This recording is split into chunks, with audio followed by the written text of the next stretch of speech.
Hello दोस्तों, संख्या पद्धति यानी नंबर सिस्टम्स के इस वीडियो में आपका स्वागत है। इस सत्र में हम विभिन्न प्रकार की संख्याओं के बारे में चर्चा करेंगे और परिमेय संख्याओं यानी रैशनल नंबर्स और अपरिमेय संख्याओं यानी इररैशनल नंबर्स के बारे में सीखेंगे। हम अपनी पिछली कक्षाओं में संख्याओं और उनके प्रकार के बारे में अध्ययन कर चुके हैं। थोड़ा और समय लेकर एक बार फिर से उन्हें दोहरा लेते हैं। शुरू करते हैं प्राकृतिक संख्याएं यानी नेचुरल नंबर से। यह वह संख्याएं हैं जो संख्या का नाम लेते ही दिमाग में आती हैं, जैसे कि 1, 2, 3, 4, 5, 6 इत्यादि। इसे हम प्रतीक n से प्रकट करते हैं। अब इनमें एक संख्या जोड़ते हैं 0, तो यह श्रृंखला कहलाएगी पूर्ण संख्याएं यानी होल नंबर्स, जो कुछ इस प्रकार हैं 0, 1, 2, 3, 4, 5, 6 इत्यादि, जिसे प्रतीक W से प्रकट किया जाता है। संख्याओं में अगर प्राकृतिक संख्याओं का ऋणात्मक रूप यानी ऋण 1, ऋण 2, ऋण 3 इत्यादि भी लें तो वह समूह कुछ इस प्रकार का बनेगा। इन्हें हम पूर्णांक यानी इंटीजर्स कहते हैं और प्रतीक Z से प्रकट करते हैं। क्या आपके मन में यह ख्याल नहीं आया कि इंटीजर्स को हम प्रतीक Z से क्यों प्रकट करते हैं, ना कि I से?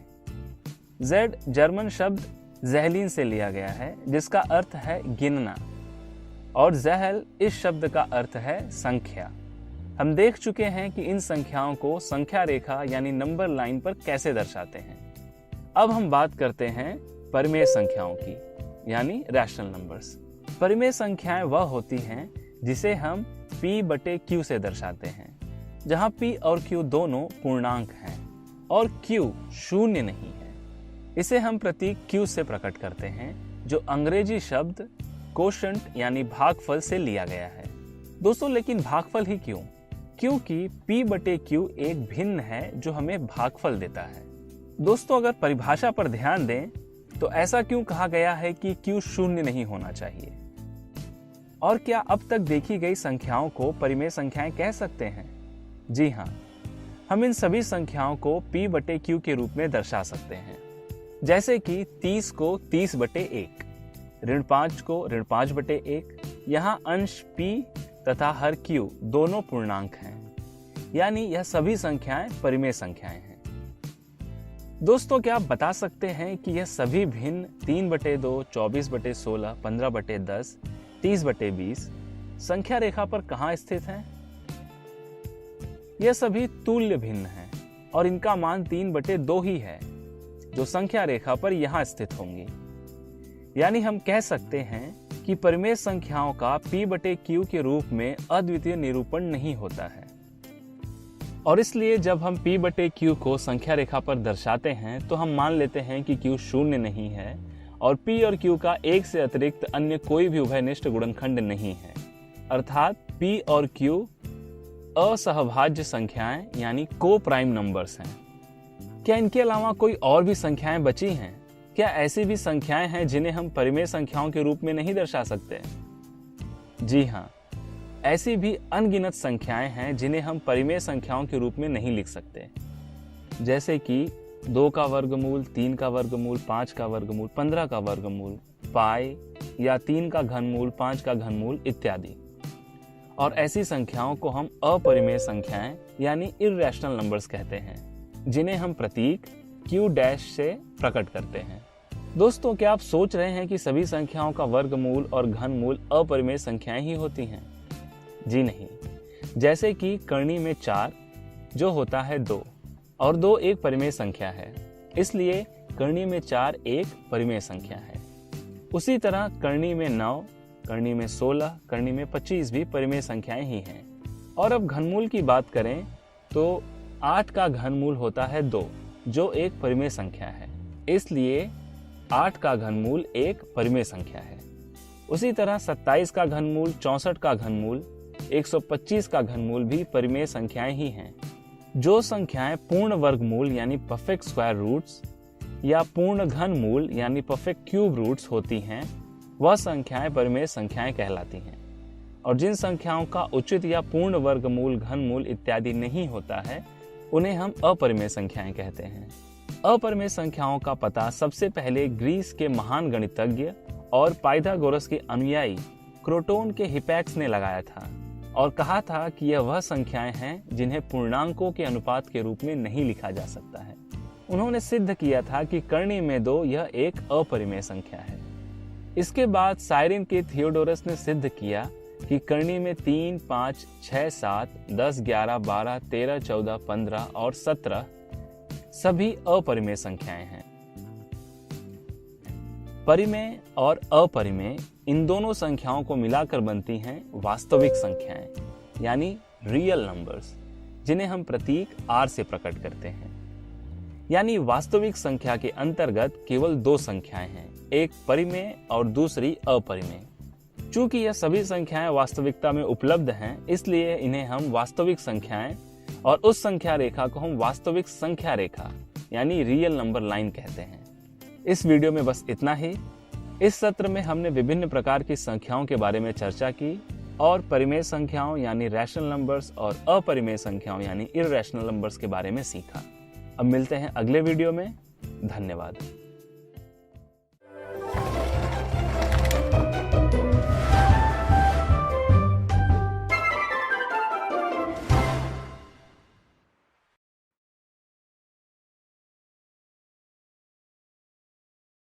हेलो दोस्तों, संख्या पद्धति यानी नंबर सिस्टम्स के इस वीडियो में आपका स्वागत है। पिछले वीडियो में हमने विभिन्न प्रकार की संख्याओं के बारे में चर्चा की। इस सत्र में हम उसी पर आधारित कुछ प्रश्नों को हल करेंगे। तो चलिए शुरू करते हैं। सभी प्राकृतिक संख्याएं परिमेय संख्याएं होती हैं, लेकिन सभी परिमेय संख्याएं प्राकृतिक संख्याएं नहीं होती। आपको बताना है कि दिया हुआ कथन सही है या नहीं। आप प्रश्न का जवाब सोचने के लिए वीडियो को पॉज भी कर सकते हैं।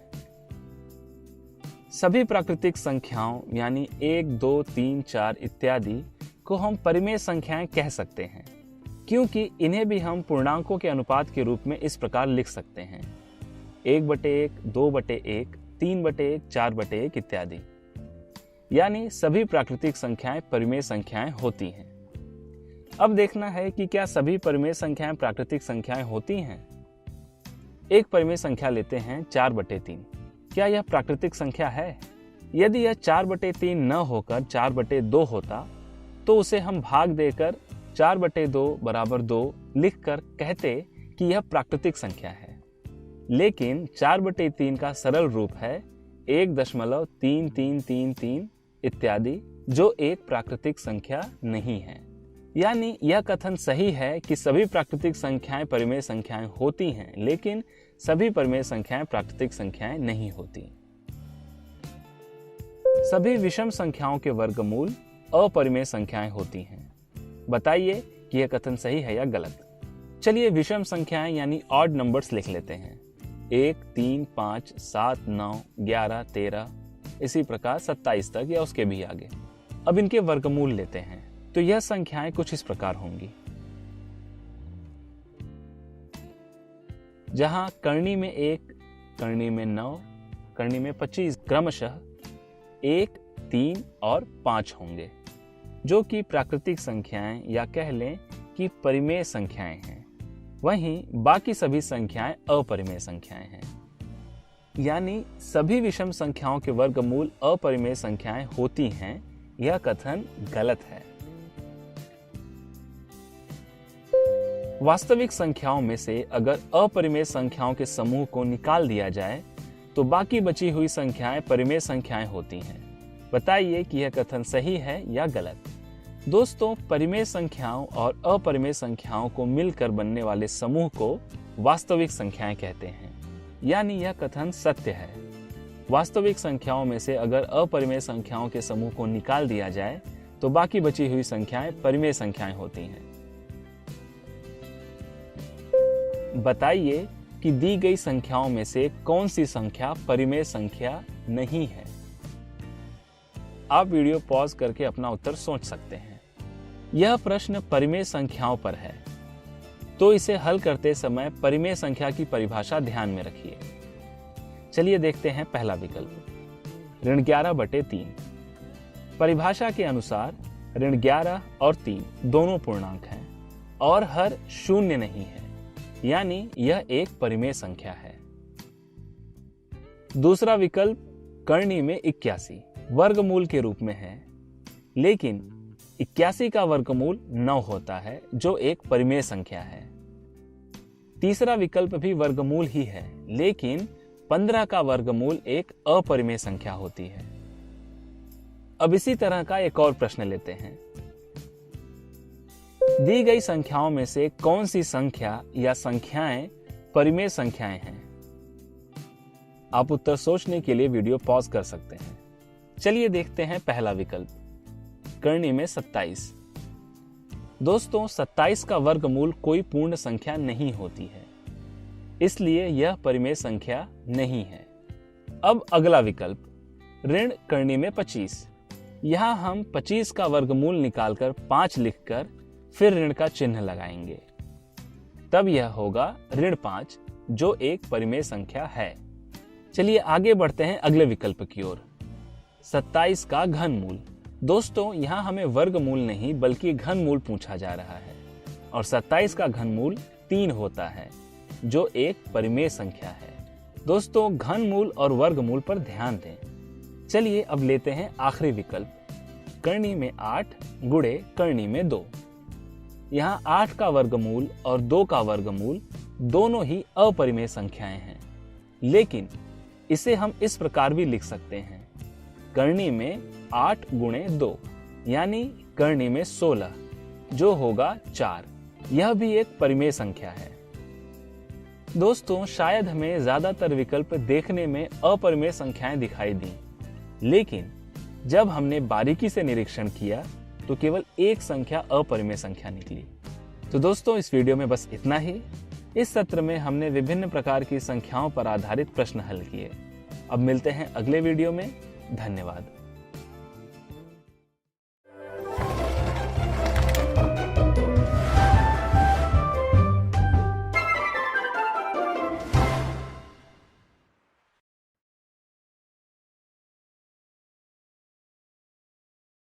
यानी नंबर सिस्टम्स के इस वीडियो में आपका स्वागत है। हमने अपने पिछले वीडियो में परिमेय और अपरिमेय संख्याओं के बारे में अध्ययन किया और उन्हें पहचानना सीखा, परंतु फिर भी कभी कभी ऐसी असमंजस की स्थिति आ जाती है जब हम गलती कर बैठते हैं। इस सत्र में हम परिमेय और अपरिमेय संख्याओं से संबंधित कुछ तथ्यों पर चर्चा करेंगे। चलिए शुरू करते हैं पहले प्रश्न से। यदि परिमेय संख्याएं पूर्णांकों का अनुपात होती हैं, तो क्या 1/0 भी परिमेय संख्या है? दोस्तों, अगर हम परिमेय संख्या की परिभाषा देखें तो वह कहती है कि परिमेय संख्या p/q के रूप में होती है, जहां p और q दोनों पूर्णांक हैं और q 0 नहीं है या नहीं होना चाहिए। लेकिन ऐसा क्यों कहते हैं? 1/0 या किसी भी पूर्णांक बटे 0 का अर्थ होता है कि उस संख्या को 0 से विभाजित करना। क्या आप किसी संख्या को 0 से विभाजित कर सकते हैं? यानी 0 से किसी भी संख्या का विभाजन असंभव है। इसलिए p/q में जहां q 0 हो उसे अपरिभाषित संख्या कही जाती है। 1/0 एक परिमेय संख्या नहीं है, बल्कि यह अपरिभाषित है। चलिए अब अगला तथ्य देखते हैं। हमने वृत्त की परिधि या क्षेत्रफल से संबंधित कई प्रश्न अपनी पिछली कक्षा में हल कर चुके हैं। परिधि और क्षेत्रफल का सूत्र क्रमशः यह है 2πr और πr का वर्ग, और जहां पाई का मान कभी 22/7 या कभी 3.14 दिया गया होता है। पाई का मान होता है 3.141592653 इत्यादि, जिसमें दशमलव के बाद अंक ना दोहराए जाते हैं ना समाप्त होते हैं। या कह लें कि पाई एक अपरिमेय संख्या है, जबकि 22/7 एक परिमेय संख्या है। 22/7 का दशमलव रूप होता है 3.1428571422857, जो केवल दशमलव के बाद के 2 अंक तक ही समान होती है, और इसका इस्तेमाल करने पर सटीक तो नहीं पर लगभग उत्तर मिलता है।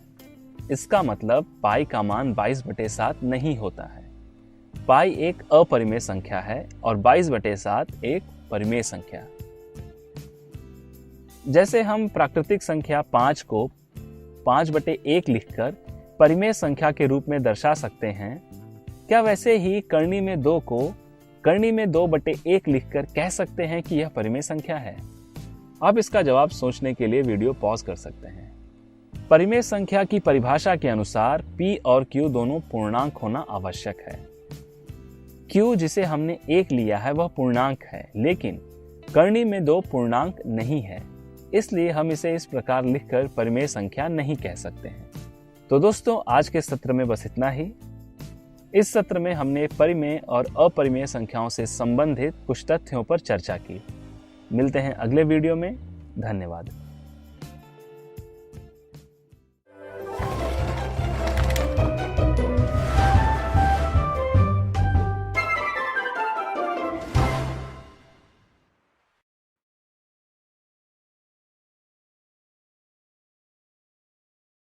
हेलो दोस्तों, संख्या पद्धति यानी नंबर सिस्टम्स के इस वीडियो में आपका स्वागत है। इस वीडियो में हम परिमेय संख्याओं के बीच स्थित अपरिमेय संख्याएं ज्ञात करना सीखेंगे। Finding irrational numbers between rational numbers. अपरिमेय संख्याओं के दशमलव के बाद के अंक अनगिनत और असीमित होते हैं, इसलिए इन्हें संख्या रेखा पर दर्शाना कठिन होता है। लेकिन हम यह जरूर बता सकते हैं कि यह किन दो संख्याओं के बीच स्थित हैं। तो चलिए एक उदाहरण लेते हैं और देखते हैं कि दो परिमेय संख्याओं के बीच अपरिमेय संख्याएं कैसे ज्ञात करते हैं। मान लेते हैं कि हमें 2 और 3 के बीच एक अपरिमेय संख्या ज्ञात करनी है। अगर हम 2 के बाद दशमलव अंक लेकर संख्याएं बिना दोहराए और बिना रुके लिखते जाएं, तो वह एक अपरिमेय संख्या होगी जो 2 से बड़ी और 3 से छोटी होगी, या कह लें 2 और 3 के बीच होगी। क्या आप ऐसे ही कुछ और संख्याएं लिख सकते हैं? आप वीडियो पॉज करके ऐसे ही कुछ संख्याएं लिखने का प्रयास कीजिए। यह सबसे आसान चीज है। यह कुछ उदाहरण हैं जिन्हें आप देख सकते हैं। या आप पहली संख्या में ही अंक बदल बदल कर लिख सकते हैं कुछ इस प्रकार। वैसे 2 से 3 के बीच का अंतराल काफी बड़ा है। हम इससे भी छोटे अंतराल के लिए यह कर सकते हैं, जैसे 2.7 और 2.8 के बीच एक अपरिमेय संख्या ज्ञात करना। यहाँ पर हम 2.7 में 7 के बाद कोई भी संख्या लिख सकते हैं जो न दोहराई जाए और न ही समाप्त हो। चलिए एक और उदाहरण लेते हैं। परिमेय संख्याओं 5/11 और 6/11 के बीच 2 अपरिमेय संख्याएं ज्ञात कीजिए। इस प्रश्न का जवाब कैसे देंगे? यहाँ सबसे पहले हम इन परिमेय संख्याओं के दशमलव रूप ज्ञात करेंगे और फिर उन्हें ध्यान में रखते हुए 2 अपरिमेय संख्याएं लिखेंगे। 5/11 का दशमलव रूप है 0.454545 इत्यादि, और 6/11 का दशमलव रूप है 0.5454 इत्यादि। इसे आप भाग विधि द्वारा प्राप्त कर सकते हैं। अब ऐसे ही 2 अपरिमेय संख्याएं लिखनी हैं जो 0.4545 से बड़ी और 0.5454 से छोटी हो। क्या वह दशमलव संख्या 0.4801032 इत्यादि हो सकती है? जी हाँ, दूसरी संख्या आप खुद ज्ञात करें। और इसी के साथ इस वीडियो को समाप्त करते हैं। इस सत्र में हमने परिमेय संख्याओं के बीच स्थित अपरिमेय संख्याएं ज्ञात करना सीखा। मिलते हैं अगले वीडियो में। धन्यवाद।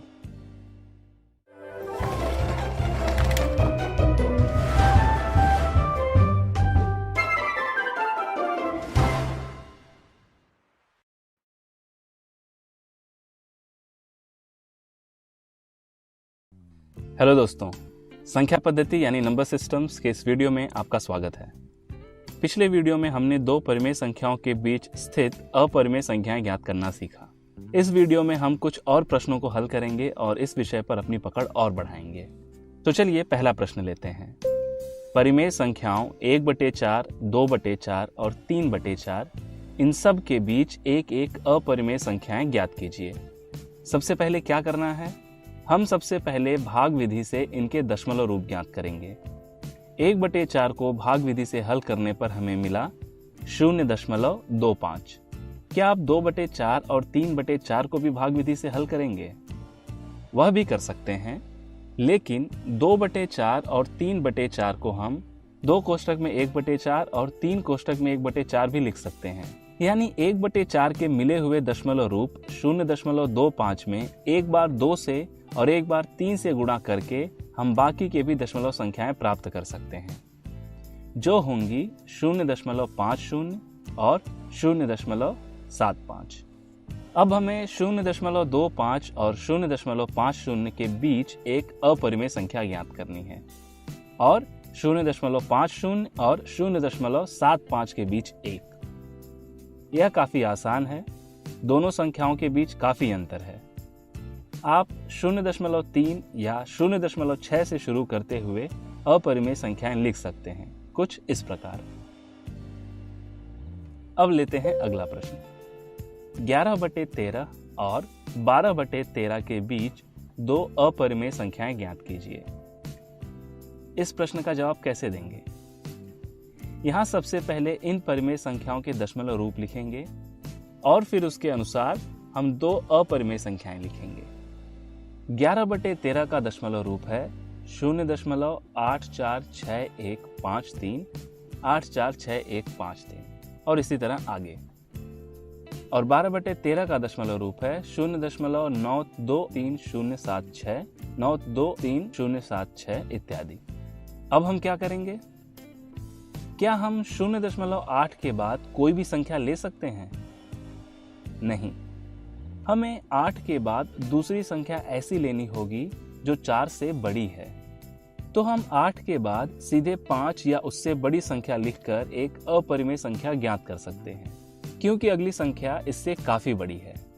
तो मान लीजिए कि हमने एक अपरिमेय संख्या यह ली 0.85230142 इत्यादि, और दूसरी संख्या हम लेते हैं 0.914311 इत्यादि। यह संख्या 0.92 से छोटी है, यानी इन संख्याओं के बीच स्थित है। अब एक ऐसा अंतराल लेते हैं जो बहुत कम या कह लें छोटा अंतराल है। और इस सत्र का आखिरी प्रश्न भी। दी गई इन 2 परिमेय संख्याओं के बीच एक अपरिमेय संख्या ज्ञात कीजिए। 0.328459 0.328459। दोस्तों, इस प्रश्न का उत्तर सोचने के लिए आप वीडियो पॉज कर सकते हैं।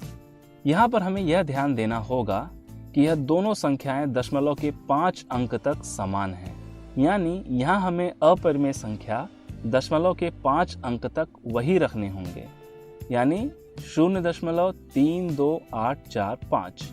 और चूंकि अगली संख्या में 5 अंकों के बाद 9 आ रहा है, इसलिए इस संख्या में 5 के बाद 0 से लेकर 8 के बीच कोई भी संख्या लिखकर उसके आगे अनगिनत न दोहराई जाने वाली संख्या लिख सकते हैं। अगर हमने 9 लिखकर यह काम किया तो वह संख्या अगली संख्या से बड़ी होगी और इनके बीच की अपरिमेय संख्या नहीं होगी। चलिए इसी के साथ इस वीडियो को समाप्त करते हैं। इस सत्र में हमने परिमेय संख्याओं के बीच स्थित अपरिमेय संख्याएं ज्ञात करने से संबंधित कुछ प्रश्न हल किए। मिलते हैं अगले वीडियो में। धन्यवाद।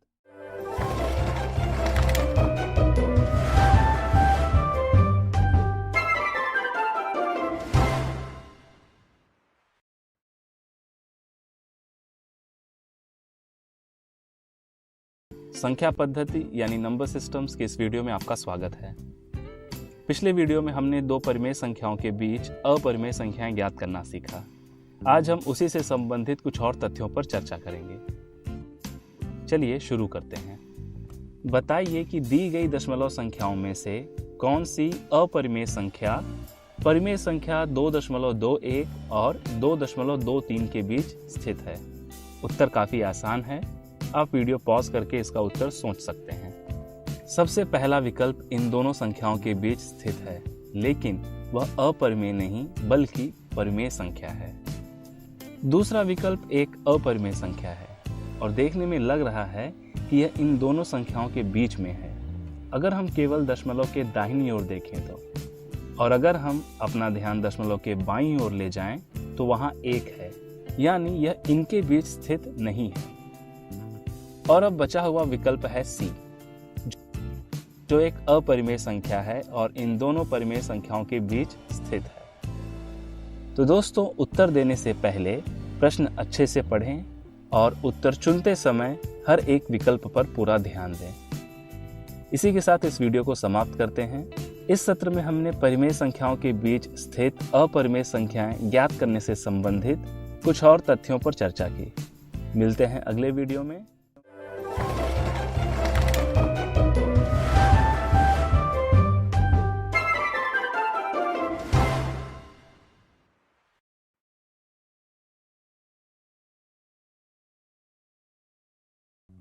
हेलो दोस्तों, संख्या पद्धति यानी नंबर सिस्टम्स के इस वीडियो में आपका स्वागत है। पिछले वीडियो में हमने परिमेय तथा अपरिमेय संख्याओं की कुछ जानकारी प्राप्त की थी। इस सत्र में हम परिमेय और अपरिमेय संख्याओं के दशमलव प्रसार यानी decimal expansion of rational and irrational numbers के बारे में सीखेंगे। दोस्तों, इन संख्याओं में से परिमेय और अपरिमेय संख्याओं को पहचानिए। हम केवल परिभाषा को ध्यान में रखते हुए इन्हें आसानी से पहचान सकते हैं। तो यह रही परिमेय संख्याएं और अपरिमेय संख्याएं। दी गई सभी परिमेय संख्याएं भिन्न के रूप में हैं। क्या हम इन्हें दशमलव रूप में लिख सकते हैं? जी हाँ, उसके लिए हमें इन्हें भाग विधि से हल करना होगा। पहला उदाहरण लेते हैं 5/4 और 5 को 4 से भाग देते हैं।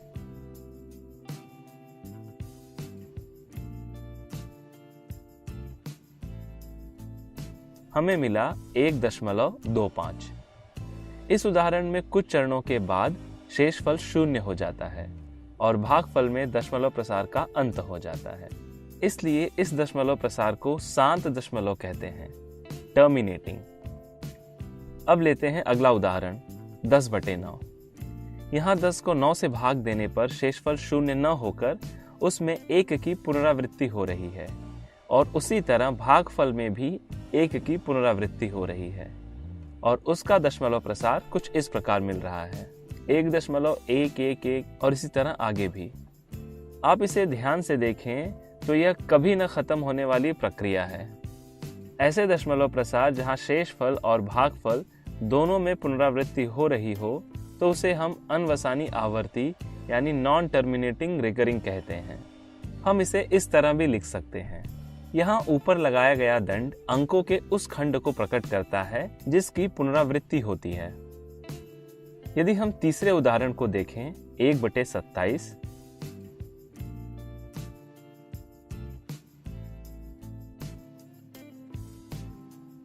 यहाँ भी शेषफल 0 नहीं हो रहा है।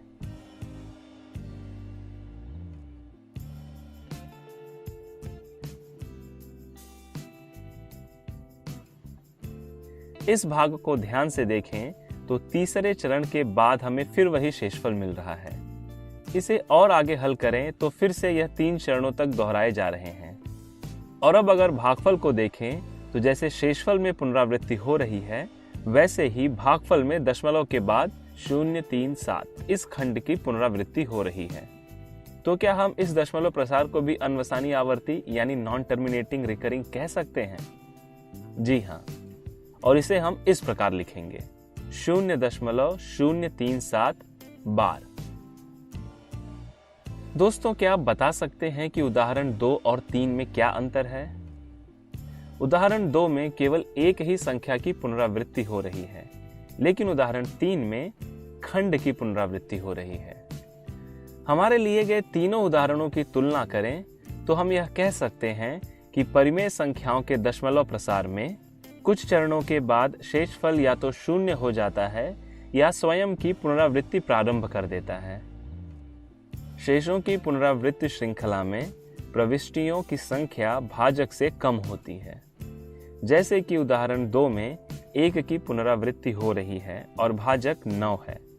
उदाहरण 3 में 3 प्रविष्टियां हैं और भाजक 27 है। दोस्तों, हमने अब तक परिमेय संख्याओं का दशमलव प्रसार देखा। क्या अपरिमेय संख्याओं को भी इस प्रकार लिख सकते हैं? चलिए देखते हैं। करनी में 2 और करनी में 5 का दशमलव प्रसार कुछ इस प्रकार का है। इन्हें ध्यान से देखें तो यहाँ न तो संख्याएं दोहराई जा रही हैं और न ही खत्म हो रही हैं। ऐसे ही हम अनेक अपरिमेय संख्याएं ज्ञात कर सकते हैं और उनका दशमलव प्रसार लिख सकते हैं। आप पाई से तो परिचित होंगे। इसका दशमलव प्रसार कुछ इस तरह है। यहाँ भी संख्याएं न तो दोहराई जा रही हैं और न ही खत्म हो रही हैं। इससे यह निष्कर्ष निकाल सकते हैं कि अपरिमेय संख्याओं का दशमलव प्रसार अनवसानी अनावर्ती यानी नॉन टर्मिनेटिंग नॉन रिकरिंग होता है। दोस्तों, क्या आप ऐसी ही एक अपरिमेय संख्या लिख सकते हैं? हम ऐसी कई संख्याएं लिख सकते हैं। इस वीडियो में बस इतना ही। इस सत्र में हमने परिमेय और अपरिमेय संख्याओं के दशमलव प्रसार यानी decimal expansion of rational and irrational numbers के बारे में सीखा। मिलते हैं अगले वीडियो में। धन्यवाद।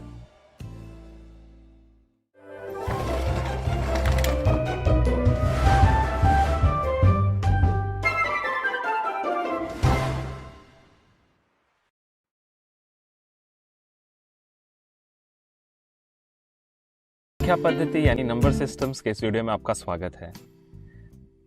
पिछले वीडियो में हमने परिमेय तथा अपरिमेय संख्याओं के दशमलव प्रसार पर चर्चा की। आज हम उसी से संबंधित कुछ प्रश्न हल करेंगे। चलिए शुरू करते हैं पहले प्रश्न से। दी गई संख्याओं में से परिमेय तथा अपरिमेय संख्याओं को पहचानिए। इस प्रश्न का जवाब सोचने के लिए आप वीडियो को पॉज भी कर सकते हैं। इनमें पहली और चौथी संख्या में दशमलव के बाद कोई भी संख्या या संख्याओं के खंड की पुनरावृत्ति नहीं हो रही है और इनके आगे बिंदुओं की श्रृंखला यह दर्शाती है कि इनका कहीं अंत नहीं है, यानी यह दोनों अपरिमेय संख्याएं हैं।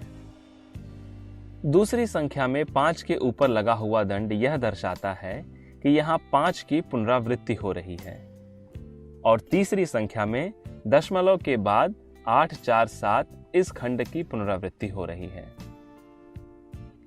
इसलिए यह दोनों परिमेय संख्याएं हैं।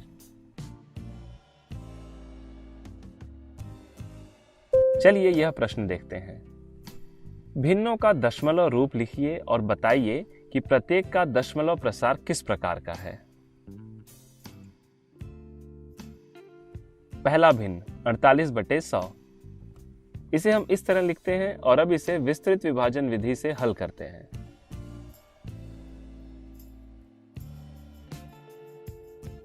यहां शेषफल 0 हो गया और इसका दशमलव प्रसार है 0.48। इसलिए यह एक शांत दशमलव प्रसार है, टर्मिनेटिंग। 1/16।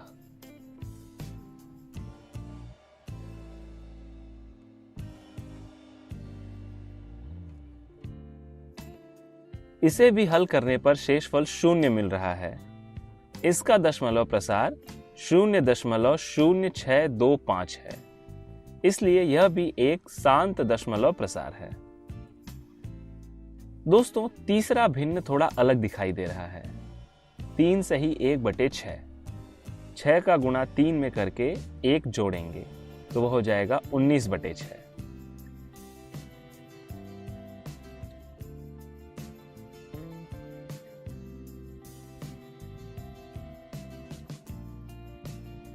इसे हल करने पर शेषफल 0 नहीं हो रहा है और 2 चरण के बाद 6 की पुनरावृत्ति हो रही है।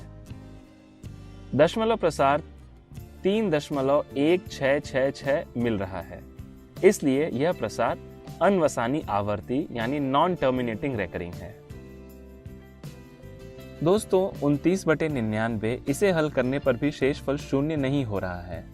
भागफल में 2 9 की पुनरावृत्ति हो रही है और दशमलव प्रसार कुछ इस प्रकार का है 0.292929। इसे हम 0.29 बार लिख सकते हैं। दोस्तों, इसे देखकर आप आसानी से कह सकते हैं कि यह प्रसार भी अनवसानी आवर्ती यानी नॉन टर्मिनेटिंग रेकरिंग है। दोस्तों, अब तक हमने भिन्न को दशमलव रूप में लिखना सीखा। क्या हम दशमलव रूप वाली संख्याओं को भिन्न के रूप में लिख सकते हैं? जी हाँ। चलिए अब हम इस प्रकार के कुछ प्रश्न हल करते हैं। इन संख्याओं को भिन्न रूप में व्यक्त कीजिए, जहां p, q पूर्णांक हैं तथा q 0 नहीं है। इस प्रकार के प्रश्नों को हल करने की एक विधि है जो हम अगले कुछ चरणों में देखेंगे। पहली संख्या लेते हैं 0.888। अब इसे x मान लेते हैं। अब हम देखेंगे कि दशमलव के बाद संख्या की पुनरावृत्ति हो रही है या संख्याओं के खंड की। यहाँ एक ही संख्या यानी 8 की पुनरावृत्ति हो रही है, इसलिए हम दोनों ओर 10 से गुणा करेंगे। गुणा करने पर यह प्राप्त हुआ 8.888, यानी 0.1 कदम दाहिनी ओर चला गया। अब हम इसे इस तरह भी लिख सकते हैं 10x बराबर 8 धन 0.888। हमने 0.888 को x माना था, इसलिए यह हो जाएगा 10x बराबर 8 धन x। अब x को बाईं ओर लेंगे तो होगा 10x ऋण x बराबर 8। अब इसे आगे हल करने पर हमें मिला x बराबर 8/9। दोस्तों दूसरी संख्या लेते हैं 0.27। इसे भिन्न के रूप में लिखना बहुत आसान है। यह एक शांत दशमलव प्रसार है। यहाँ किसी संख्या या संख्याओं के खंड की पुनरावृत्ति नहीं हो रही है। यहाँ दशमलव के बाद केवल 2 ही संख्या होने के कारण हम 100 से गुणा करके 100 से ही भाग देंगे और अब हमें मिलेगा 27/100, जो इस संख्या का भिन्न रूप है। दोस्तों तीसरी संख्या लेते हैं 2.2424 इत्यादि। अब इसे x मान लेते हैं। इसमें दशमलव के बाद 2 संख्याओं यानी 2, 4 की पुनरावृत्ति हो रही है, इसलिए यहां हम 100 से गुणा करेंगे और इस तरह हल करेंगे।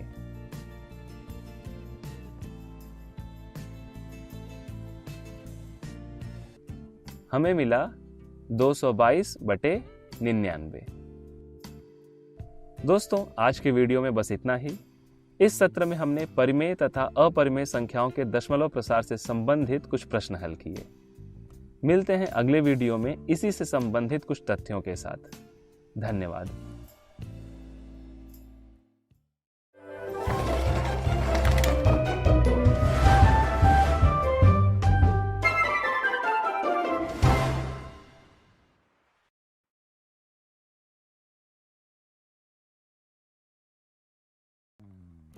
हेलो दोस्तों, संख्या पद्धति यानी नंबर सिस्टम्स के इस वीडियो में आपका स्वागत है। आज हम परिमेय तथा अपरिमेय संख्याओं के दशमलव प्रसार से संबंधित कुछ तथ्यों पर चर्चा करेंगे। चलिए शुरू करते हैं एक प्रश्न से। 1/19 को दशमलव रूप में दर्शाइए। यहां हम इसे विस्तृत विभाजन विधि से हल करते हैं।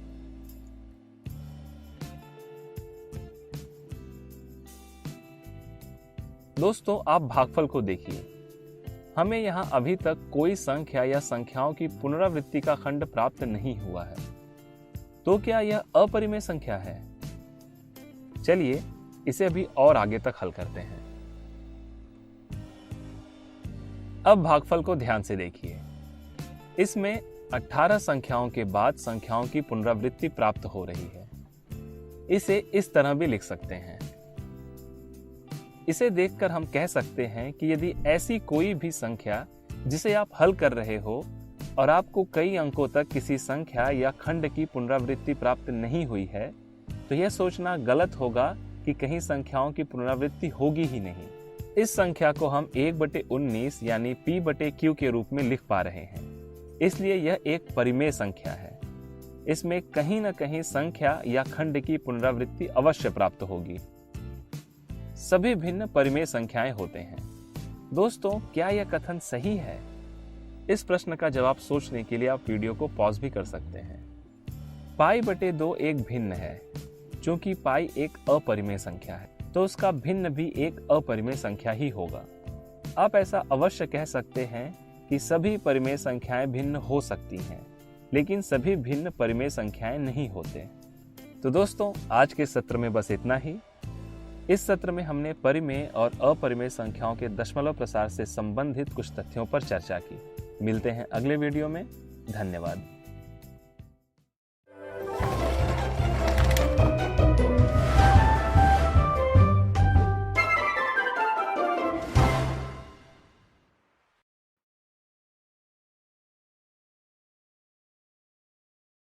दोस्तों संख्या पद्धति यानी नंबर सिस्टम्स के इस वीडियो में आपका स्वागत है। पिछले वीडियो में हम परिमेय तथा अपरिमेय संख्याओं के दशमलव प्रसार सीख चुके हैं। उसी की सहायता से आज हम परिमेय तथा अपरिमेय संख्याओं को संख्या रेखा पर दर्शाना सीखेंगे। तो चलिए शुरुआत करते हैं। दोस्तों, क्या आप इस संख्या 2.8 का दशमलव प्रसार का प्रकार बता सकते हैं? यह एक शांत दशमलव प्रसार है। चलिए अब हम इसे संख्या रेखा पर दर्शाते हैं। 2.8 संख्या रेखा पर 2 और 3 के बीच स्थित है। अब हम 2 और 3 के बीच के भाग को 10 बराबर भागों में बांट देते हैं, कुछ इस तरह। 10 बराबर भागों में ही क्यों? क्योंकि इससे संख्या तक पहुंचने में काफी आसानी होगी।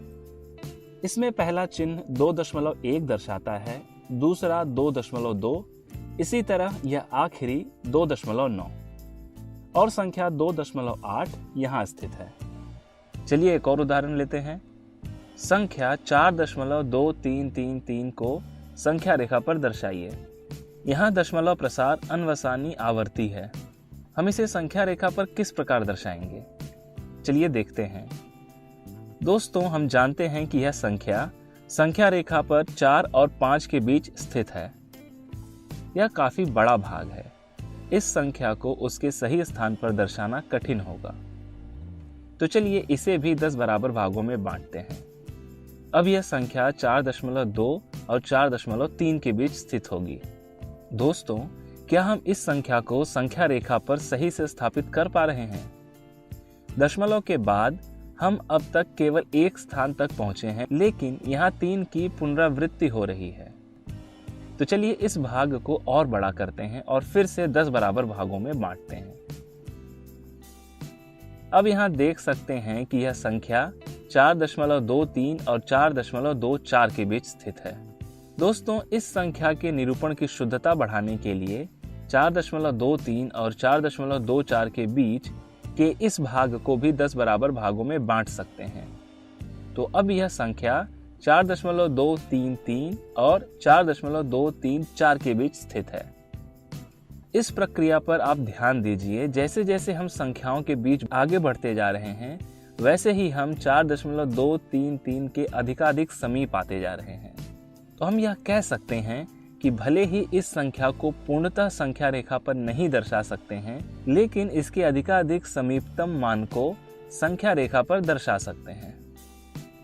इसलिए संख्या रेखा पर इस प्रकार की किसी भी संख्या का निरूपण इस बात पर निर्भर करता है कि हमें दशमलव के बाद के कितने अंकों तक की संख्या प्राप्त करनी है। हम संख्याओं को सही स्थान पर स्थापित करने के लिए संख्या रेखा को कई बार 10 बराबर भागों में बांट रहे हैं। इसलिए हम इस प्रक्रिया को उत्तरोत्तर आवर्धन प्रक्रिया यानी प्रोसेस ऑफ सक्सेसिव मैग्निफिकेशन कहते हैं। दोस्तों, अब तक हमने केवल परिमेय संख्याओं को संख्या रेखा पर दर्शाना सीखा। क्या अपरिमेय संख्याओं को भी संख्या रेखा पर दर्शा सकते हैं?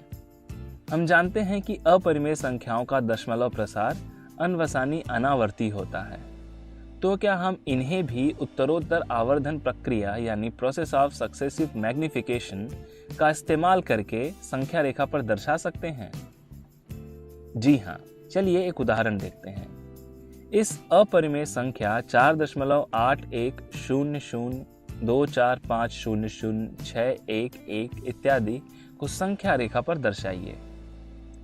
यह संख्या रेखा पर 4.81 और 4.82 के बीच यहाँ कहीं स्थित है।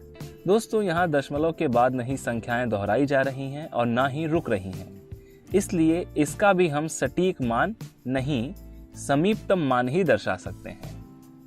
क्या हम बिना दशमलव प्रसार जाने भी अपरिमेय संख्याओं को संख्या रेखा पर दर्शा सकते हैं? जी हाँ, इन्हें संख्या रेखा पर दर्शाने का एक तरीका है। चलिए हम करनी में 2 को संख्या रेखा पर कैसे दर्शाते हैं यह देखते हैं। हमें करनी में 2 कैसे प्राप्त होगा? कोई भी संख्या हमें करनी में कब प्राप्त होती है? जब किसी भी संख्या का वर्ग यानी x का वर्ग बराबर 2 होगा, तब हमें x बराबर करनी में 2 मिलेगा। दोस्तों, वर्ग, वर्गमूल जैसे शब्द सुनते ही हमें कौन सा नियम याद आता है? पाइथागोरस नियम। यदि यहाँ हम एक समकोण त्रिभुज ABC लें, जिसमें AB और AC दोनों की लंबाई 1 इकाई हो, तो पाइथागोरस नियम के अनुसार हमें कर्ण AC की लंबाई करनी में 2 प्राप्त होगी। हम जानते हैं कि करनी में 1 का मान 1 होता है और करनी में 4 का मान 2 होता है, यानी करनी में 2 संख्या रेखा पर 1 और 2 के बीच ही स्थित है।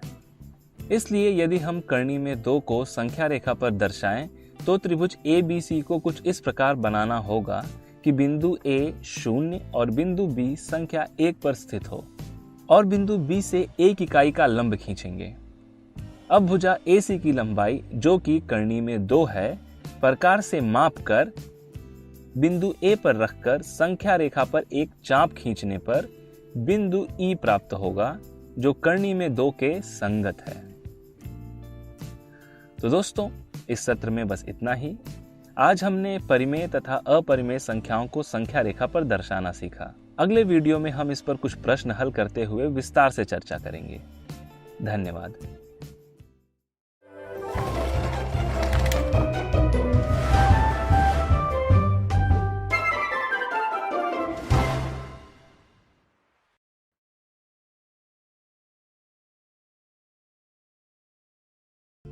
संख्या पद्धति यानी नंबर सिस्टम्स के इस वीडियो में आपका स्वागत है।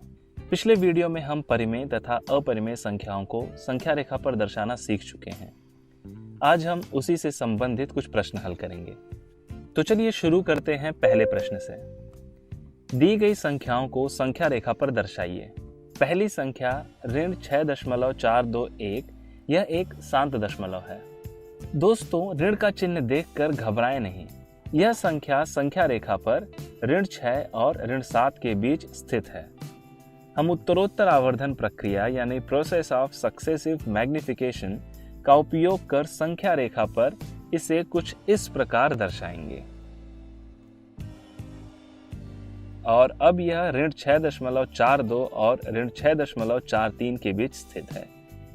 यहाँ दोस्तों, हमारी दूसरी संख्या 8.34 बार है। प्रश्न के अनुसार इसे दशमलव के 4 अंकों तक संख्या रेखा पर दर्शाना है। यह एक अनवसानी आवर्ती है यानी अशांत दशमलव। क्या हम यहाँ भी उत्तरोत्तर आवर्धन प्रक्रिया का उपयोग करेंगे? जी हाँ, आप इस प्रश्न को खुद हल करने का प्रयास करें।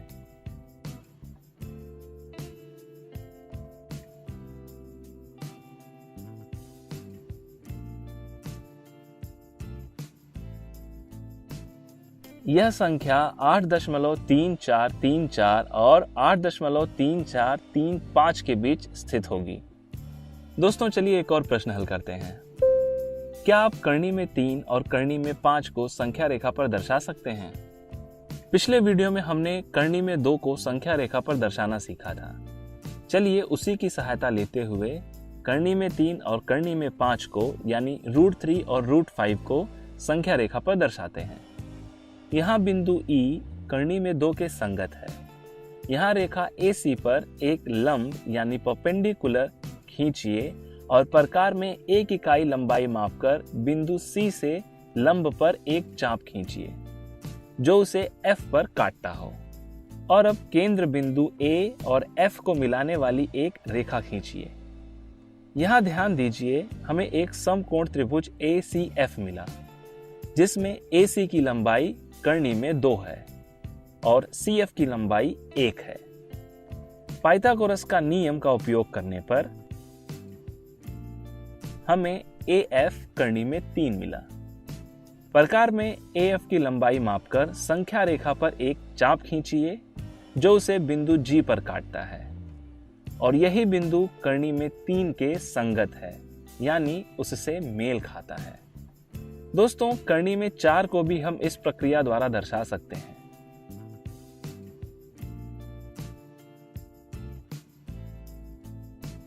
इस तरह इसमें संख्या रेखा पर हमें बिंदु 2 मिलेगा क्योंकि करनी में 4 का मान 2 होता है। अब यहाँ करनी में 5 को दर्शाने के लिए रेखा AH पर एक लंब खींचिए और प्रकार में 1 इकाई लंबाई मापकर उस पर एक चाप खींचिए जो बिंदु J पर काटता है। अब यहाँ बिंदु A और J को मिलाने पर हमें एक समकोण त्रिभुज AHJ मिला। यहाँ त्रिभुज AHJ में पाइथागोरस नियम का उपयोग करें तो यहाँ AJ का मान करनी में 5 मिला। अब उसकी लंबाई प्रकार में मापकर प्रकार को केंद्र बिंदु A पर रखकर संख्या रेखा पर एक चाप खींचिए जो उसे बिंदु K पर काटता है। दोस्तों, बिंदु K कर्णी में 5 के संगत है। आपने यह ध्यान दिया होगा कि इस प्रक्रिया में हमें एक ऐसी रचना प्राप्त हो रही है और इसे ही हम वर्गमूल सर्पिल यानी स्क्वायर रूट स्पाइरल कहते हैं। दोस्तों, अब तक हमने केवल कर्णी में n, जहां n एक धनात्मक पूर्णांक है, उसी को ही संख्या रेखा पर दर्शाना सीखा। तो क्या हम कर्णी में a, जहां a एक धनात्मक वास्तविक संख्या है, इसे भी संख्या रेखा पर दर्शा सकते हैं? जी हाँ, चलिए इस पर भी एक प्रश्न हल करते हैं। कर्णी में 4.5 को संख्या रेखा पर दर्शाइए। देखते हैं इसे कैसे हल करते हैं। दोस्तों, एक रेखा पर बिंदु A और B इस प्रकार लीजिए कि A और B के बीच की दूरी 4.5 हो और अब बिंदु B से 1 इकाई की दूरी पर बिंदु C लीजिए कुछ इस प्रकार। अब रेखा AC का मध्य बिंदु ज्ञात कीजिए, AB धन BC बटे 2। यह मिला मध्य बिंदु O। अब प्रकार की सहायता से बिंदु O को केंद्र मानकर एक अर्धवृत्त बनाइए।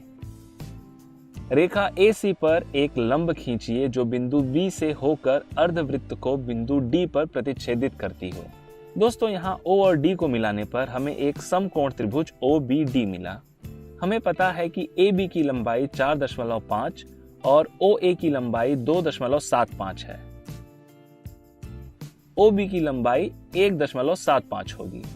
त्रिभुज OBD में अब हम पाइथागोरस नियम का उपयोग करके BD का मान ज्ञात कर सकते हैं। हमें BD कर्णी में 4.5 मिला। अब यदि हमें इसे संख्या रेखा पर दर्शाना है तो हमें बिंदु B को 0, C को 1 और BD को त्रिज्या मानकर एक चाप खींचना होगा कुछ इस तरह। हमें संख्या रेखा पर मिलने वाला बिंदु कर्णी में 4.5 के संगत है। इसी तरह हम किसी भी धनात्मक वास्तविक संख्या को संख्या रेखा पर दर्शा सकते हैं। तो दोस्तों, आज के सत्र में बस इतना ही। इस सत्र में हमने परिमेय तथा अपरिमेय संख्याओं को संख्या रेखा पर दर्शाने से संबंधित कुछ प्रश्न हल किए। मिलते हैं अगले वीडियो में इसी से संबंधित कुछ तथ्यों के साथ। धन्यवाद।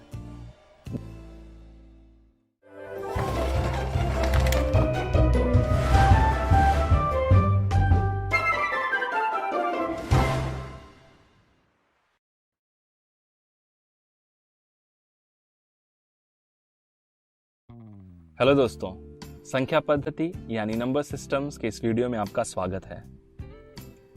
आज हम परिमेय तथा अपरिमेय संख्याओं को संख्या रेखा पर दर्शाने से संबंधित कुछ तथ्यों पर चर्चा करेंगे। दोस्तों, हम जानते हैं कि परिमेय तथा अपरिमेय संख्याओं के समूह को ही वास्तविक संख्याएं यानी रियल नंबर्स कहते हैं। तो यदि मैं आपसे कहूं कि आप कोई भी एक संख्या लीजिए,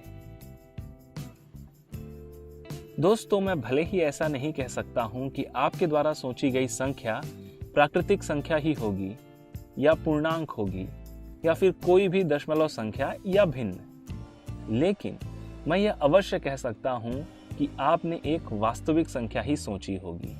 इसका अर्थ यह है कि हम जिस भी संख्या को सोच सकते हैं या हमारे मन में जो संख्याएं आती हैं वह सभी वास्तविक संख्याएं हैं। इन सभी संख्याओं को संख्या रेखा पर दर्शा सकते हैं। तो दोस्तों, बताइए कि क्या संख्या रेखा पर यह बिंदु किसी संख्या को निरूपित करता है? जी हाँ, हम भले ही यह नहीं कह सकते कि यह बिंदु परिमेय संख्या या अपरिमेय संख्या को निरूपित करता है, लेकिन हम यह जरूर कह सकते हैं कि यह बिंदु एक वास्तविक संख्या को निरूपित करता है और इस संख्या रेखा पर स्थित हर एक बिंदु एक अद्वितीय संख्या को निरूपित करता है। चलिए आगे बढ़ते हैं। 4.3 और 4.3 बार यह दोनों बिंदु संख्या रेखा पर एक ही स्थान दर्शाते हैं। दोस्तों, बताइए कि क्या यह कथन सही है? इस प्रश्न का जवाब देने के लिए आप वीडियो पॉज भी कर सकते हैं। दोस्तों, यह दोनों संख्याएं परिमेय संख्याएं हैं, लेकिन 4.3 यह एक शांत दशमलव है, इसलिए 4.3 को हम पूर्णतः संख्या रेखा पर इस प्रकार दर्शा सकते हैं। लेकिन 4.3 बार यह एक अशांत दशमलव है। यहाँ दशमलव के बाद 3 की पुनरावृत्ति हो रही है, इसलिए 4.3 बार यह बिंदु संख्या रेखा पर 4.3 और 4.4 के बीच स्थित होगा। यानी यह दोनों संख्याएं अलग अलग स्थान को दर्शाती हैं। दिया हुआ कथन गलत है। दोस्तों, इस सत्र में बस इतना ही। इस सत्र में हमने परिमेय तथा अपरिमेय संख्याओं को संख्या रेखा पर दर्शाने से संबंधित कुछ तथ्यों पर चर्चा की। अब मिलते हैं अगले वीडियो में। धन्यवाद।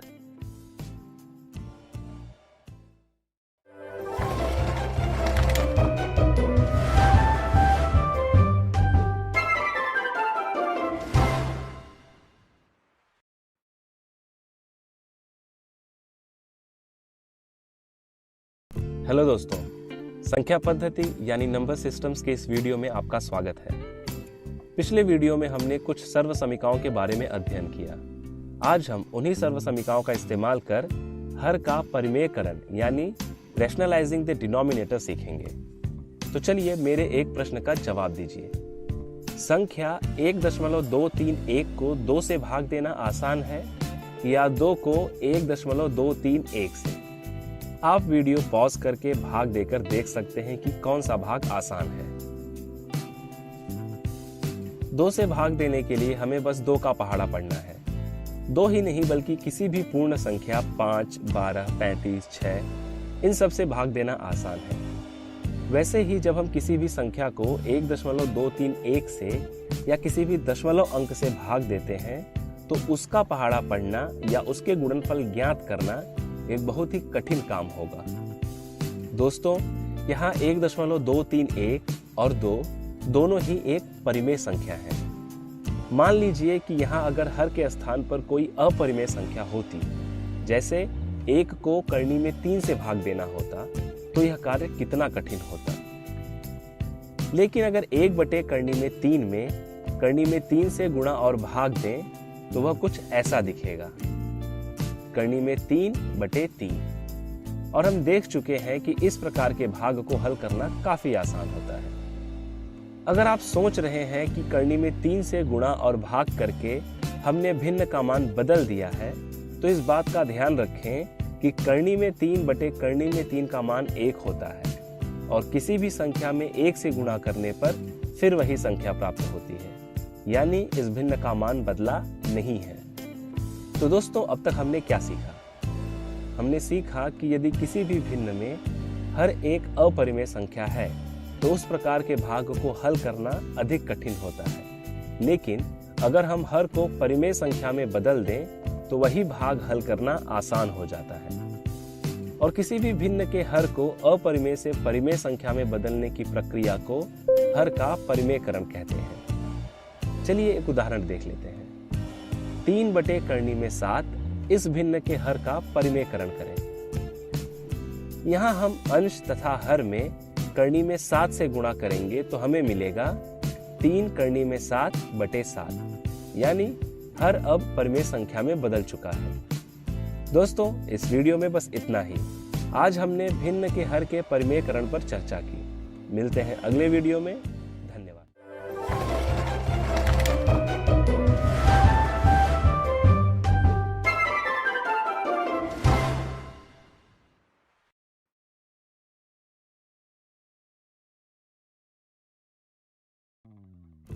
हेलो दोस्तों, संख्या पद्धति यानी नंबर सिस्टम्स के इस वीडियो में आपका स्वागत है।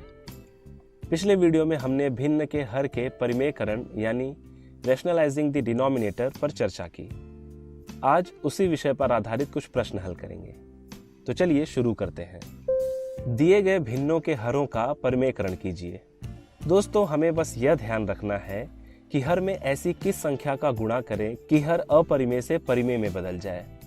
और यह कोई कठिन काम नहीं है। हर में लिखी संख्या और सर्व समीकाओं का इस्तेमाल करके यह काम बड़ी आसानी से किया जा सकता है। पहला प्रश्न लेते हैं। 11/3 करनी में 6। यहाँ अंश और हर दोनों में करनी में 6 से गुणा करेंगे तो हमें अंश में मिलेगा 11 करनी में 6 और हर हो जाएगा 3 × 6 यानी 18। और अब वह भिन्न होगा 11 करनी में 6 बटे 18। और जैसा कि आप सब देख सकते हैं, अब हर एक अपरिमेय संख्या नहीं है। यहाँ अंश और हर दोनों में 3 करनी में 6 से भी गुणा कर सकते हैं, लेकिन बस अंतर इतना होगा कि गणना के कुछ चरण बढ़ जाएंगे।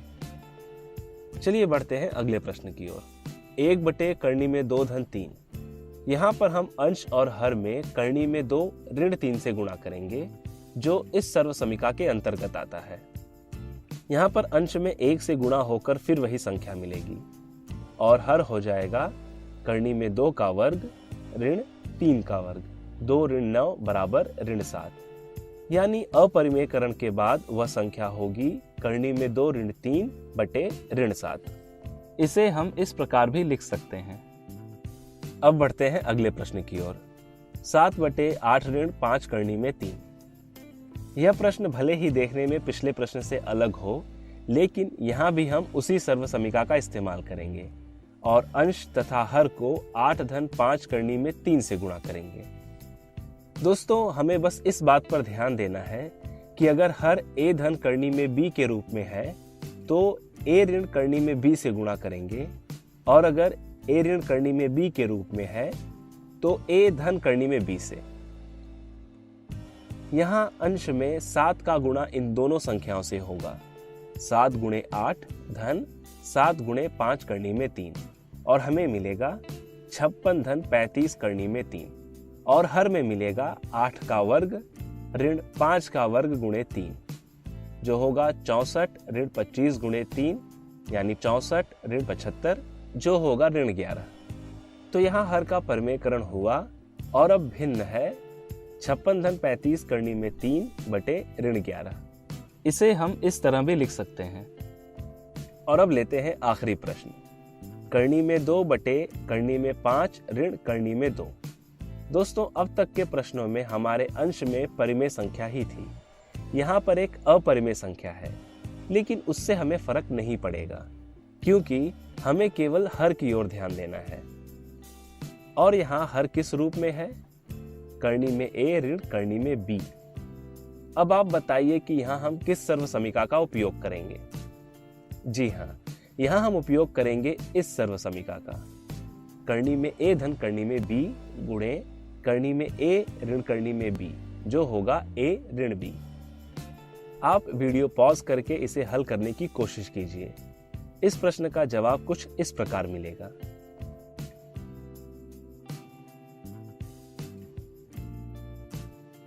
तो दोस्तों, इस सत्र में बस इतना ही। आज हमने हर के परिमेयकरण से संबंधित कुछ प्रश्नों को हल किया। अब मिलते हैं अगले वीडियो में इसी विषय पर आधारित कुछ और प्रश्नों के साथ। धन्यवाद।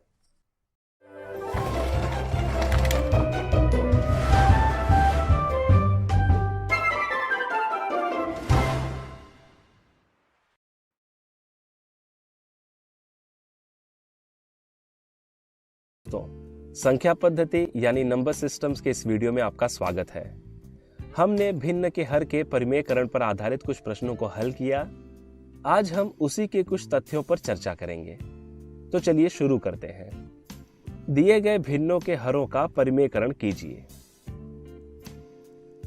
चलिए बताइए कि पहले प्रश्न के लिए हम किस सर्व समीका का इस्तेमाल करेंगे। आप वीडियो पॉज करके इसका जवाब सोच सकते हैं। दोस्तों, इस प्रश्न के लिए हम बिना किसी सर्व समीका का इस्तेमाल किए ही इसका परिमेयकरण कर सकते हैं। देखते हैं कैसे। यहाँ हर में दोनों संख्याओं में करनी में 2 है, तो यह जुड़कर हो जाएगी 4 करनी में 2। और चूंकि अंश में भी करनी में 2 है, इसलिए अंश और हर में से करनी में 2 कटकर यह भिन्न होगा 1/4। चलिए बताइए कि अगले प्रश्न में हम किस सर्व समीका का इस्तेमाल करेंगे। यहाँ पर हर करनी में m धन n है, तो क्या अंश और हर में करनी में m ऋण n से गुणा करेंगे? जी नहीं, यह दोनों संख्याएं एक ही करनी में है, यानी हम फिर से उसी संख्या या करनी के उसी रूप से गुणा करेंगे, अर्थात करनी में m धन n से गुणा करेंगे। हमें मिलेगा करनी में m धन n बटे m धन n। इसी के साथ इस वीडियो को समाप्त करते हैं। इस सत्र में हमने हर के परिमेयकरण से संबंधित कुछ तथ्यों पर चर्चा की। मिलते हैं अगले वीडियो में। धन्यवाद।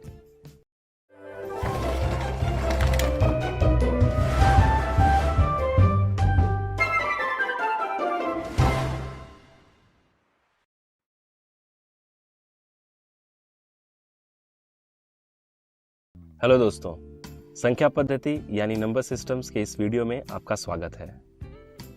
आज हम वास्तविक संख्याओं पर संक्रियाओं का प्रयोग कर कुछ प्रश्न हल करेंगे। चलिए शुरुआत करते हैं पहले प्रश्न से। दी गई संख्याओं में से परिमेय और अपरिमेय संख्याओं को पहचानिए। दोस्तों, पहली संख्या में कर्ण में 11 यह एक अपरिमेय संख्या है। इसका दशमलव प्रसार अनवसानी अनावर्ती है। उसमें 7 जोड़ने पर भी उसका दशमलव प्रसार अनवसानी अनावर्ती ही होगा, इसलिए यह एक अपरिमेय संख्या है। दूसरी संख्या है π/3। हम जानते हैं कि पाई एक अपरिमेय संख्या है और इसका दशमलव प्रसार अनवसानी अनावर्ती है। 3 से भाग देने पर भी यह अनवसानी अनावर्ती ही होगा, यानी यह भी एक अपरिमेय संख्या है। तीसरी संख्या में कर्ण में 3 यह अपरिमेय संख्या है, परंतु यहाँ अंश और हर दोनों में कर्ण में 3 है, जो एक दूसरे से कट जाएंगे, तो हमें 11/2 मिला। यह एक परिमेय संख्या है। अब आखिरी संख्या लेते हैं। यहाँ 2 कर्ण में 5 में से कर्ण में 5 घटाने पर हमें मिला कर्ण में 5, और यह एक अपरिमेय संख्या है। दोस्तों, चलिए अगले प्रश्न की ओर बढ़ते हैं। इन व्यंजकों को सरल कीजिए। दोस्तों, पहला व्यंजक देखिए। यह a धन कर्ण में b गुणे a ऋण कर्ण में b के रूप में दिखाई दे रहा है। यहाँ a है 8 और b है 23। तो चलिए इस सर्वसमीका a धन कर्ण में b गुणे a ऋण कर्ण में b बराबर a का वर्ग ऋण b का उपयोग कर हम इसे हल करते हैं। हल करने पर उत्तर मिला 41। दोस्तों, अब दूसरा व्यंजक देखिए। यह सर्वसमीका कर्ण में a धन कर्ण में b के वर्ग के रूप में है। यहाँ a है 2 और b है 3।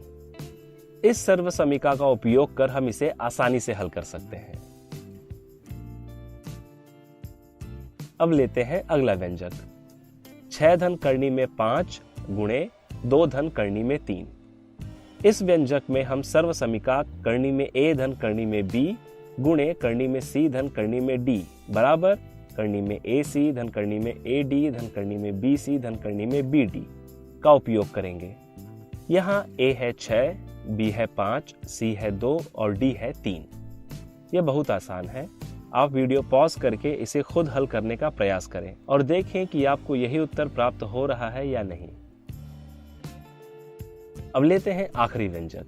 यह सर्वसमीका कर्ण में a धन कर्ण में b गुणे कर्ण में a ऋण कर्ण में b के रूप में है।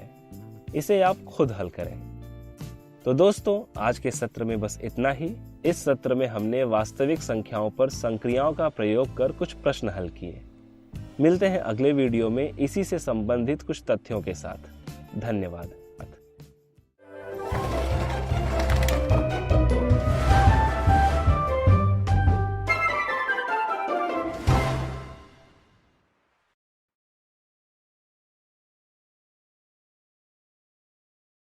हेलो दोस्तों, संख्या पद्धति यानी नंबर सिस्टम्स के इस वीडियो में आपका स्वागत है। आज हम वास्तविक संख्याओं पर संक्रियाओं से संबंधित कुछ तथ्यों पर चर्चा करेंगे। तो चलिए शुरू करते हैं। इनमें से सही विकल्प का चुनाव कीजिए। दोस्तों, विकल्प ए को देखिए। यहाँ कर्ण में a गुणे b बराबर कर्ण में a गुणे कर्ण में b, इस नियम का उपयोग किया गया है। अब हम इनका मान निकालकर निरीक्षण करते हैं। यहाँ कर्ण में 15 का मान कर्ण में 5 गुणे कर्ण में 3 के बराबर है, इसलिए यह विकल्प सही है। अब विकल्प बी को देखिए। यहाँ इस नियम का उपयोग करेंगे, जहाँ a 5 है और b 3 है। हम कर्ण में 5/3 और कर्ण में 5/कर्ण में 3 का मान निकाल कर देखते हैं। दोनों के मान बराबर हैं, यानी यह विकल्प भी सही है। विकल्प सी में भी हम यही प्रक्रिया दोहराते हैं और मान निकालकर निरीक्षण करते हैं।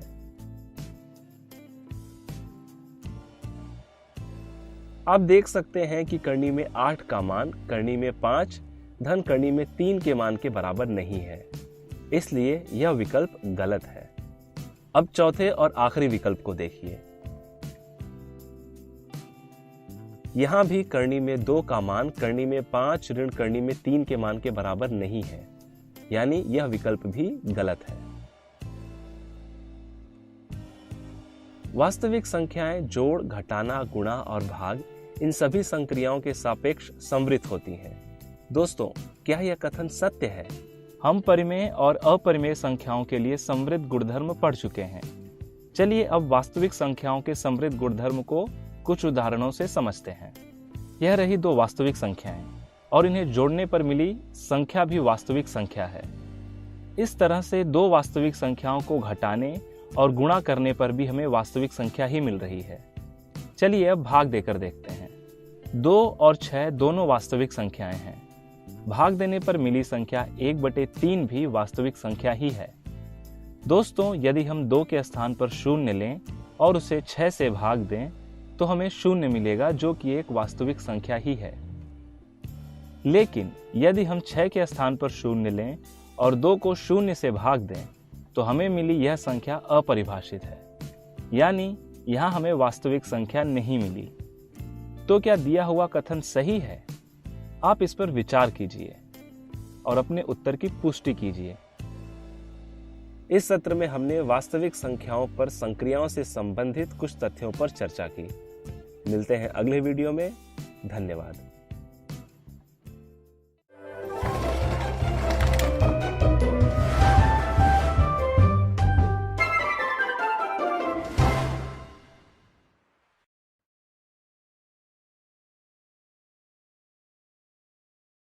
हेलो दोस्तों, संख्या पद्धति यानी नंबर सिस्टम्स की इस वीडियो में आपका स्वागत है। आज हम वास्तविक संख्याओं के लिए घातांक नियम यानी law of exponents for real numbers पर चर्चा करेंगे। दोस्तों, हम पिछली कक्षाओं में प्राकृतिक संख्याओं के लिए घातांक नियम का अध्ययन कर चुके हैं। चलिए इसे एक बार दोहराते हैं। हम जानते हैं कि यहाँ a और b को आधार यानी बेस, n और m को घातांक यानी एक्सपोनेंट्स कहते हैं। पहले नियम में a घात m और a घात n दोनों संख्याओं का गुणा है और आधार समान है, इसलिए यहाँ दोनों की घात जुड़ जाती है। दूसरे नियम में कोष्टक के अंदर वाली घात m का बाहर वाली घात n से गुणा करके इस तरह लिखा है और यहाँ भाग यानी a घात m बटे a घात n है, इसलिए यह a घात m ऋण n हो गया है। और आखिरी वाले नियम में आधार अलग अलग हैं, परंतु घातांक समान है, इसलिए इन दोनों का गुणा कर घात को इस तरह लिख सकते हैं। दोस्तों, आपने तीसरे नियम पर ध्यान दिया? यहाँ एक शर्त दी हुई है कि m n से बड़ा होना चाहिए। चलिए इसे समझने के लिए एक उदाहरण देखते हैं। 2 घात 4 बटे 2 घात 2।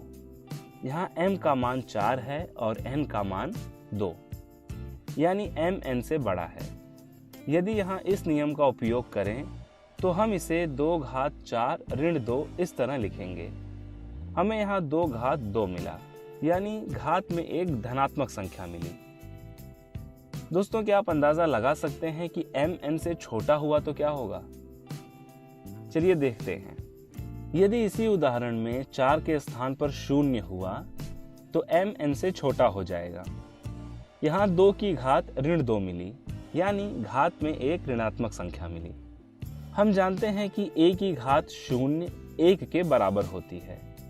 यदि इस नियम में हम a घात m के स्थान पर a घात 0 रखें तो हमें a घात ऋण n 1 बटे a घात n प्राप्त होगा।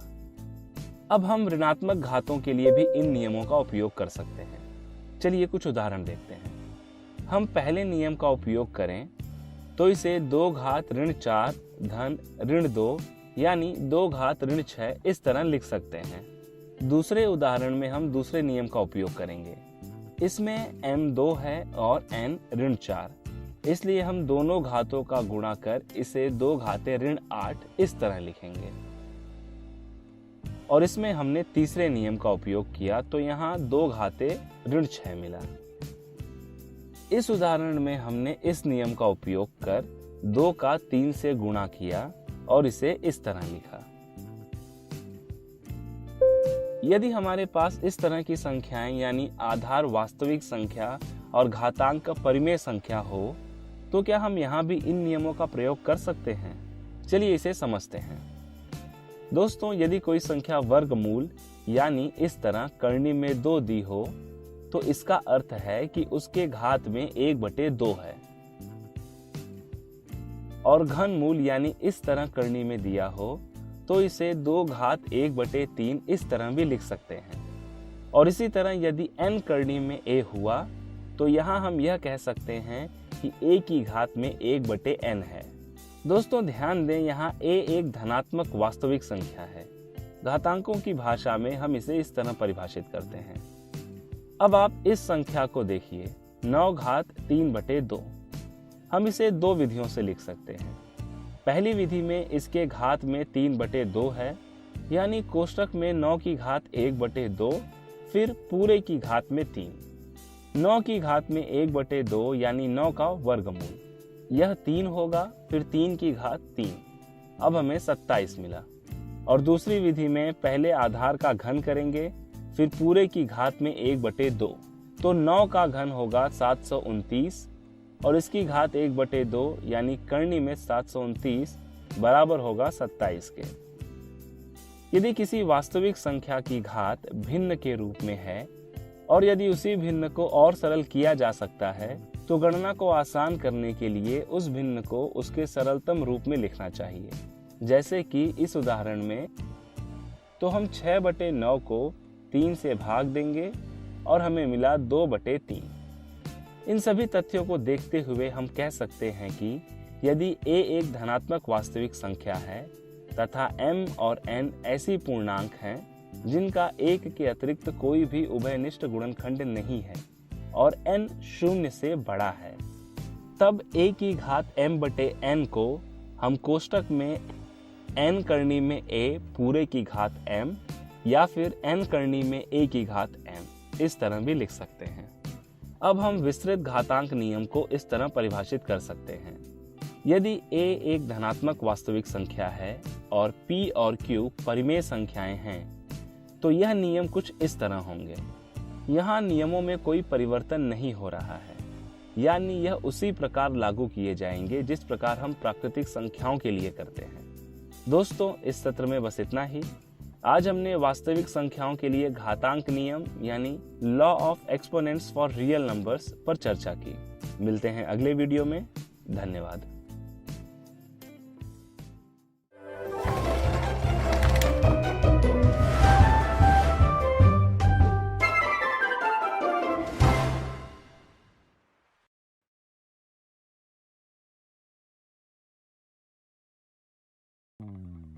हेलो दोस्तों, संख्या पद्धति यानी नंबर सिस्टम्स के इस वीडियो में आपका स्वागत है। आज हम घातांक के नियम यानी law of exponents for real numbers पर कुछ प्रश्नों को हल करेंगे। चलिए शुरुआत करते हैं अपने पहले प्रश्न से। इन सभी का मान ज्ञात कीजिए।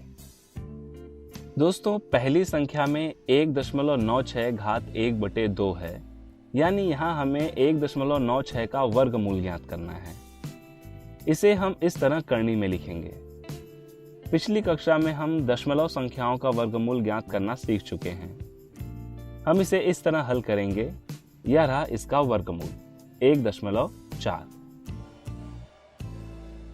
इस दूसरी संख्या में हमें घनमूल ज्ञात करना है। इसे हम करनी में इस तरह लिखते हैं और इस प्रकार इसका मान हमें 3 मिला। यहाँ 25 की घात 3/2 है। इसे हम कोष्ठक में 25 की घात 1/2 फिर पूरे की घात में 3 इस तरह लिखेंगे। 25 की घात 1/2 यानी 25 का वर्गमूल। अब हमें मिला 5 घात 3 यानी 5 का घन, जो होगा 125। दोस्तों, आप इसे इस तरह लिखकर पहले घन और फिर वर्गमूल ज्ञात करके भी हल कर सकते हैं। अब तक की संख्याओं की घात धनात्मक संख्याएं थी, लेकिन यहाँ 81 की घात में ऋण 1/4 है।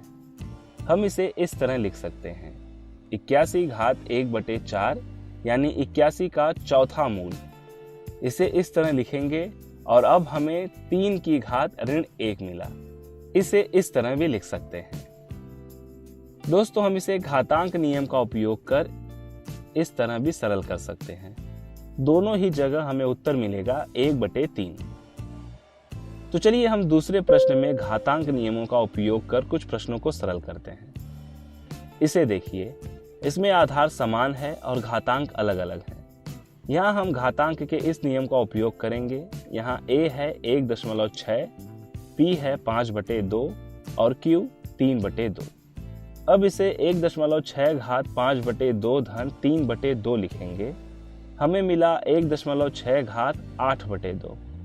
इसे 1.6 घात 4 भी लिख सकते हैं। दूसरी संख्या। दोस्तों, इसे सरल करना काफी आसान है। यहाँ हम घातांक के इस नियम का उपयोग करेंगे। यहाँ a 9 है और p 1/3 और q 5 है। अब यह कुछ इस तरह होगा 9 घात 5/3। इसे देखिए, इसमें भी आधार समान है और घातांक अलग अलग, इसलिए इसे हम घातांक के इस नियम का उपयोग कर सरल करेंगे।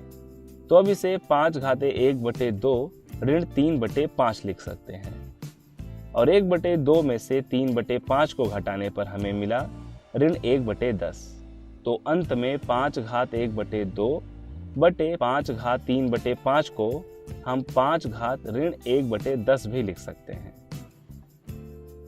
अब आखिरी संख्या को देखिए, इसमें आधार अलग अलग है और घातांक समान है। यहाँ हम घातांक के इस नियम का उपयोग करेंगे। यहाँ a है 3, b है 5 और p है 11/3। हमें मिला 3 × 5 घात 11/3। इसे 15 घात 11/3 इस तरह भी लिख सकते हैं। दोस्तों, इस सत्र में बस इतना ही। आज हमने घातांक के नियम यानी law of exponents for real numbers पर कुछ प्रश्नों को हल किए। अब मिलते हैं अगले वीडियो में। धन्यवाद।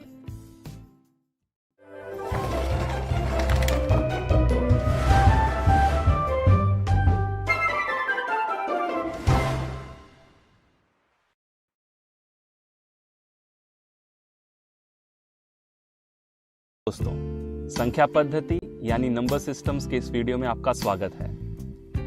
आज हम वास्तविक संख्याओं के लिए घातांक नियम यानी law of exponents for real numbers से संबंधित कुछ तथ्यों पर चर्चा करेंगे। चलिए एक प्रश्न से शुरुआत करते हैं। बताइए इनमें से कौन से विकल्प सही हैं? दोस्तों, पहले विकल्प को देखिए। इसमें दाएं पक्ष में ऋण 2 की घात 2 यानी यहाँ केवल 2 का वर्ग है, इसलिए इसका मान ऋण 4 होगा। बाएं पक्ष में कोष्ठक में ऋण 2 की घात 2 है, यानी ऋण 2 का वर्ग है, इसलिए इसका मान 4 होगा। यहाँ दायां पक्ष बाएं पक्ष के बराबर नहीं है, इसलिए यह विकल्प गलत है। अब दूसरे विकल्प पर आते हैं। इसमें दाएं पक्ष में ऋण 2 की घात 3 है, यहाँ केवल 2 का घन है और इसका मान ऋण 8 है। बाएं पक्ष में कोष्ठक में ऋण 2 की घात 3 है और इसका भी मान ऋण 8 है, यानी दायां पक्ष बाएं पक्ष के बराबर है, इसलिए यह विकल्प सही है। तीसरे विकल्प में इसमें दाएं पक्ष में ऋण 2 की घात 4 है, इसका मान ऋण 16 है, लेकिन बाएं पक्ष में कोष्ठक में 2 की घात 4 है और इसका मान 16 है। यहाँ दायां पक्ष बाएं पक्ष के बराबर नहीं है, इसलिए यह विकल्प गलत है। चौथे और आखिरी विकल्प को देखिए। इसमें दाएं पक्ष में ऋण 2 की घात 5 है और इसका मान ऋण 32 है। बाएं पक्ष में कोष्ठक में ऋण 2 की घात 5 है और इसका मान भी ऋण 32 है, यानी दायां पक्ष बाएं पक्ष के बराबर है, इसलिए यह विकल्प सही है। दोस्तों, ध्यान दीजिए, यहाँ वही 2 विकल्प सही हैं जिनके घात में एक विषम संख्या है। भले ही हमने यह प्रतिरूप कुछ उदाहरणों से प्राप्त किया, लेकिन यह सभी वास्तविक संख्याओं के लिए सत्य है। जिसके घात में विषम संख्या हो। चलिए आगे बढ़ते हुए एक और प्रश्न देखते हैं। इसे सरल कीजिए। दोस्तों, प्रश्न को ध्यान से देखिए। क्या हम यहाँ घातांक के किसी नियम का उपयोग कर सकते हैं?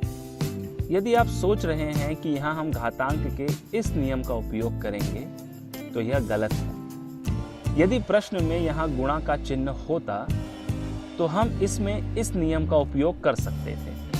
प्रश्न में यहाँ धन का चिन्ह है, इसलिए इसे सरल करने के लिए हम घातांक के नियम का उपयोग नहीं कर सकते। हम इसे इस तरह लिख सकते हैं, 8 का घन मूल 2 है और 8 का वर्गमूल 2 करनी में 2 है। इसे हम 2 कोष्ठक में 1 धन करनी में 2 इस तरह लिख सकते हैं। दोस्तों, इस तरह की संख्याओं के बीच जब गुणा और भाग का चिन्ह हो तो ही हम घातांक के नियमों का उपयोग कर सकते हैं, धन या ऋण का चिन्ह होने पर नहीं। इस सत्र में बस इतना ही। आज हमने वास्तविक संख्याओं के लिए घातांक नियम यानी law of exponents for real numbers से संबंधित कुछ तथ्यों पर चर्चा की। मिलते हैं अगले वीडियो में। धन्यवाद।